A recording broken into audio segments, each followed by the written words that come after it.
عجیب و غریب نام رکھنے کا نیا ٹرینڈ۔ آج کل والدین میں یہ نیا شوق پیدا ہو گیا ہے کہ وہ قرآن کریم کے الفاظ کو توڑ مروڑ کر بچوں کے لیے منفرد نام بناتے ہیں، چاہے ان کی معنی کچھ بھی نکلے۔ مثال کے طور پر ایک بچے کا نام نرتضیٰ رکھا گیا۔ والدین کا دعویٰ تھا کہ یہ کسی کے پاس نہیں، اور انہوں نے یہ نام سورہ جن کی آیت اللہ و نرتضیٰ سے من کی نون کو ارتضیٰ کے ساتھ ملا کر گھڑ لیا۔ کسی نے بیٹی کا نام ورشا رکھا اور کہا کہ یہ یواری سوآتکم ورشا سے نکالا ہے۔ کچھ نے بسمہ بنایا کہ جی بسم اللہ سے لیا گیا ہے۔ منہا بھی سننے کو ملا، دلیل یہ کہ منہا خلقناکم میں آیا ہے۔ اب سنیے کچھ اور کمالات۔ ایک خاتون کا نام حائزہ رکھا گیا، ایک کا اصل محاذ سے، ایک پڑوسن کا نام ریب المنون اور ایک بچے کا نام امشاج۔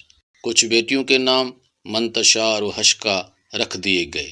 ایک شخص نے بیٹی کا نام صفحہ رکھا کہ یہ قرآن میں آیا ہے۔ کچھ بچے تو محمد شوال اور بی بی ربیع الثانی جیسے مہینوں والے ناموں کے ساتھ سامنے آئے۔ دو بھائیوں کے نام ماشاء اللہ اور انشاءاللہ رکھے گئے۔ کسی نے مشورہ دیا کہ تیسرے کا نام الحمدللہ اور چوتھے کا استغفر اللہ رکھ دینا۔ مزید سنیں۔ ایک لڑکی کا نام کمل رکھا گیا، ایک کا حاضہ اور کسی خاتون کا نام ولا جان، سورہ رحمان و خلق الجان۔ کچھ نے نیمل اور انعمت کو بھی نام بنا لیا۔ ایک طالب علم کا نام سجیل تھا، لیکن ذہانت میں صفر۔ والدہ بضد تھیں، یہ تو استخارہ کر کے قرآن سے نکالا گیا ہے۔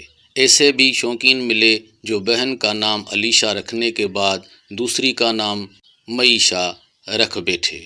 ایک شخص نے قافیے کے شوق میں بیٹوں کا نام سلیم، شمیم، نسیم رکھے اور چوتھے کا نام زنیم رکھ دیا۔ ایک خاتون نے اپنے بیٹی کا نام انج رکھا، اور پھر ایسے نام بھی سامنے آئے، زکوم، گاسک، زانیہ، مقعد۔ بس دعا ہے کہ کوئی خنزیر یا شیطان پر انگلی نہ رکھ دے۔ اگر یہ ٹرینڈ آگے بڑھ گیا تو پھر لوگ حدیث اور فقہ کی کتابوں سے بھی نام گھڑنے لگیں گے، اور ہمارے بچوں کے اسکول میں گونجتے سنائی دیں گے۔ بھائیوں اور بہنوں، بچے اللہ کی نعمت اور امانت ہیں۔ ان کے نام رکھنے سے پہلے قرآن و سنت کے معنی سمجھیں۔ بغیر الفاظ توڑنے کا کھیل نہ کھیلیں۔ بہتر ہے کہ کسی مستند عالم دین سے مشورہ کریں، یا کم از کم ترجمہ دیکھ لیں کہ نام کا مطلب بامعنی اور درست ہو، ورنہ کل کو یہ نام والدین کے لیے شرمندگی کا سبب بن سکتے ہیں اور اولاد کے لیے بھی۔ دوستو، قرآن دعا اور ہدایت کے لیے ہے، نام سازی کی مشق کے لیے نہیں۔ ہر لفظ کا ایک سیاق و سباق ہوتا ہے، الگ کرنے سے معانی بگڑ جاتی ہے۔ بعض الفاظ کا مطلب برا یا شرمندگی کا باعث بن سکتا ہے، جو بچے کے لیے عمر بھر کا بوجھ ہے۔ اسلام میں نام کے اچھی معنی پر زور دیا گیا ہے، منفرد ہونے پر نہیں۔ عجیب نام رکھنے سے بچے دوسروں کے مذاق اور طنز کا شکار ہوتے ہیں۔ قرآن کے مقدس الفاظ کو کھیل تماشا بنانا ادب کے خلاف ہے۔ ماں باپ کے انفرادیت کی خواہش اکثر اولاد کے لیے شرمندگی بن جاتی ہے۔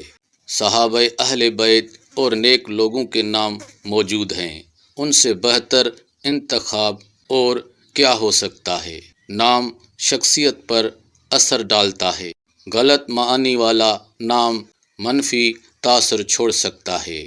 نام رکھنے سے پہلے کسی مستند عالم یا کم از کم ترجمہ دیکھ لینا ضروری ہے، تاکہ آنے والی نسل شرمندہ نہ ہو۔